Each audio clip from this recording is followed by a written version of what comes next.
네, 안녕하세요. 세계금융연구원 조용욱 센터장입니다.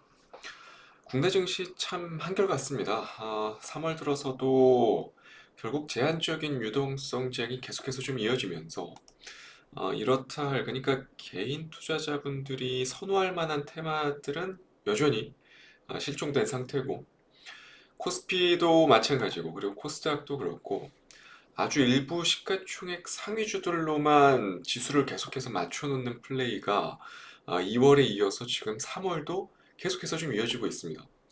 어떻게 보면 2월 중순까지만 하더라도 특히 코스닥 같은 경우 HLB를 비롯해서 엔캠, HPSP, 신성델타테크 같은 아주 일부 스타 종목들이 중심이 돼서 지수를 계속 이끌었더라고요.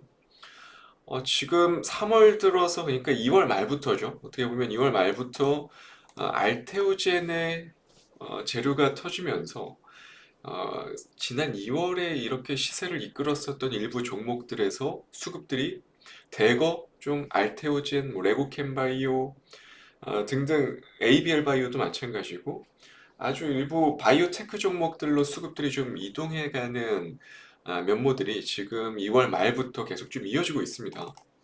어떻게 보면 비슷한 맥락이죠. 그러니까 2월에 앞서 보여드렸던 엔캠과 같은 차트도 마찬가지고 그리고 신성 델타테크도 그렇고 재료를 기반으로 해서 특정 메이저 수급 주체들이 계속 컨트롤하고 있는 이러한 종목들이 지금 이쪽으로도 2월 말 들어서도 알테오젠을 비롯해서 레고캠바이오 오늘 상한가 들어가는 모습들 보면 거의 뭐 상한가에 근접하는 모습들 보면 아주 큰 수급 주체들이 이 시가총액 상위주들을 제외하면 지금 크게 건드리고 있지 않다라는 게 여실히 느껴집니다. 그러다 보니까 실질적으로 테마가 아예 없죠. 지금 올해 내내 실제로 초전도체를 제외하면 어떻게 보면 초전도체는 신성델타테크의 사이즈가 워낙 커져 있다 보니까 테마로 좀 제외하기도 그렇고 그러니까 초전도체를 빼면 사실상 코스피 코스닥 합쳐서 말 그대로 소위 말하는 테마주로 불리우는 종목들이 완전히 없어진 상태입니다. 그러다 보니까 트레이딩 하는 데 있어서 상당히 좀 어려움이 따를 수밖에 없는 그런 상황이고 가는 종목들 그리고 가는 일부 스타 종목들만 계속해서 메이저 수급 주체들이 이끌어가고 있는 장세다 보니까 소외감이 좀 많이 커질 수밖에 없는 그런 시황이 만들어진 것 같아요. 그래서 이러한 시황 분위기가 계속 좀 탈피가 되려면 결국에는 유동성이 조금 더 확장이 되어야 되는데 그러기 위해서는 결국에 저희가 기대할 수 있는 거는 미국의 기준금리 인하 소식이 하루빨리 좀 나와줘야 되는데 결국에는 그렇게 되려면 적어도 좀 기대감이 올라올 수 있을 만한 한 4월 말 정도까지는 쉽지 않은 여건인 거고 결국에 당장 3월 그리고 4월까지는 이러한 극단적인 양극화 장세가 이어질 수밖에는 좀 없다라는 판단이 계속 좀 듭니다. 아, 그럼에도 저희가 좀 주목해 볼 수 있을 만한 거 글로벌 AI 트렌드 영향으로 지금 엔비디아의 시세를 추종하는 국내 반도체 라인업 종목들 대표적으로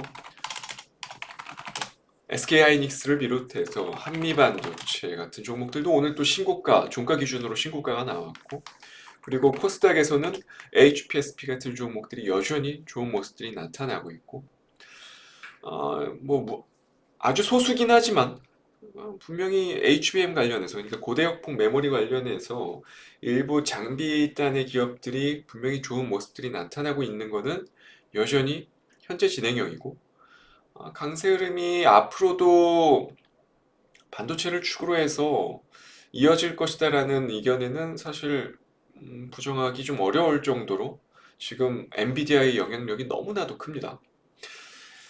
그런데 이번 주죠. 이번 주 들어서 그러니까 최근 들어서 이렇게 한미반도체, SK하이닉스 그리고 방금 말씀드린 아주 일부 종목들에서 조금은 매기가 확산되기 시작하는 분위기가 이번 주 들어서 좀 감지가 되고 있어요.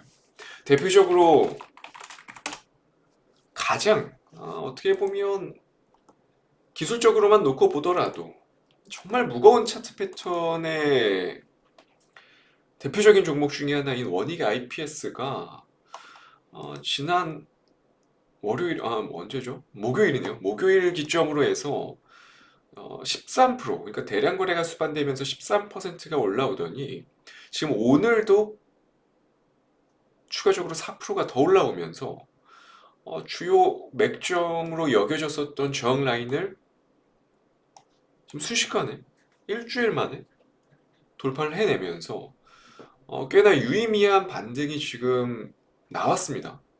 어떻게 보면 원익 IPS 같은 경우는 과거 전통적으로 국내 국내 메모리업황과 가장 밀접한 흐름을 보여주는 종목 중에 하나인데, 그러니까 사이클의 최전선에 놓여 있다라고 봐도 과언이 아닐 정도로, 실제로 원익 IPS의 실적은 삼성전자 그리고 SK하이닉스의 2023년, 그러니까 작년 실적 그대로 이어받았죠.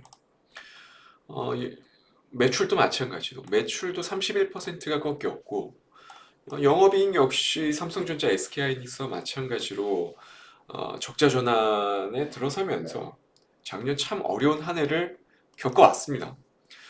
그랬던 원익 IPS가 실제로 최근에 증권가의 리포트만 놓고 보더라도 목표치들이 죄다 하향 조정이 됐고, 실제로 부정적인 레포트들이 쏟아져 나왔음에도 불구하고 지금 꽤나 유의미한 반등이 나왔다라는 것은, 어떻게 보면 지금 당장의 고대역폭 메모리 관련해서 한미반도체, HPSP 같은 종목들 밸류단에 있어서 너무나도 좀 부담스러울 수밖에 없는 위치까지 올라온 상황이다 보니까, 좀 기관들, 그러니까 기관 성격의 자금들, 단기 성격의 자금들은 무언가 대안을 찾고 있는 거죠, 지금 시장에서 계속해서. 그렇다 보니까 실질적으로 좀 지금 현재 또 시장의 트렌드가 각 업종마다 약간 상징적인 역할을 하는 종목들이 또 프리미엄을 부여받고 더 좋은 시세를 보여주고 있기 때문에, 그런 차원에서 또 대표적인 전공정 장비단의 원익 IPS가 좀 수혜를 보지 않았나 라는 생각이 들어요. 원익 IPS를 기점으로 해서 지금 전반적으로 전공정단의 기업들의 분위기가 확실히 돌아서기 시작했다는 게 보여지고 있고, 어, 후공정단의 기업들이 물론 더 갈 수 있겠지만 지금은 어떻게 보면 사이클 차원에서, 그리고 또 가격 매력적인 측면에서는 분명히 시선을 좀 달리 볼 필요는 있다는 생각이 듭니다. 그래서 오늘 5% 공략주 역시도 이러한 차원에서 좀 준비를 해왔습니다. 앞서 말씀드린 원익 IPS 같은 계열사 중에 하나고요. 원익 QNC라는 종목입니다. 흔히 뭐 많이 아실 거예요. 석영으로 만든 유리로 생산된 파츠를 쿼츠라고 부르는데, 쉽게 말해서 쿼츠는 반도체 부품으로 흔히 알고 있죠. 파츠의 한 종류라고 보시면 됩니다. 근데 중요한 거는 파츠의 이러한 파츠가 반도체 장비의 대략 한 40%를 차지를 하기 때문에 시장 규모는 당연히 커요. 근데 그 중에서도 원익 QNC의 이 쿼츠가 시장 규모가 가장 큽니다. 차지하는 비중이 가장 큽니다. 근데 원익 QNC의 쿼츠 매출 비중은 이미 90% 수준이에요. 자사 내에서 매출이 90% 수준이고, 근데 왜 수많은 반도체 부품, 장비, 소재 기업들이 있는데 원익 QNC를 가져왔느냐? 뭐 물론 요즘 잘 나가는 HBM 관련 기업들 여럿 있죠. 근데 어떻게 보면 원익 QNC 같은 경우는 작년 역대급으로 반도체 감산을 함에 있어서 대부분의 반도체 소부장 기업의 실적은 말도 못할 정도로 꼬꾸라졌습니다.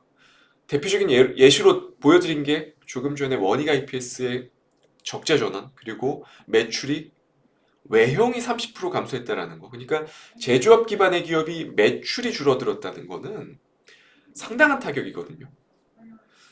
수익성은 사이클에 따라서 줄어들 수가 있어요. 근데 외형이 감소했다라는 거는 상당히 문제가 되는 건데, 원익 QNC 같은 경우는 작년에도, 그러니까 역대급 반도체 감산 속에서도 매출은 오히려 작년 최대치를 경신을 했다라는 거죠. 2023년 기준으로 봤을 때도. 물론 수익성이 다소 악화되긴 했습니다. 하지만 다른 기업들 대부분 다 반토막이 뭡니까? 적자 전환, 대부분 다 적자 전환하고 70%, 80%, 많게는 90%까지 영업이익이 급락을 했는데, 원익 QNC 같은 경우는 오히려 20% 정도면 상당히 방어가 되면서 소부장 내에서, 반도체 소부장 내에서 가장 우수한 실적을 자랑을 했습니다.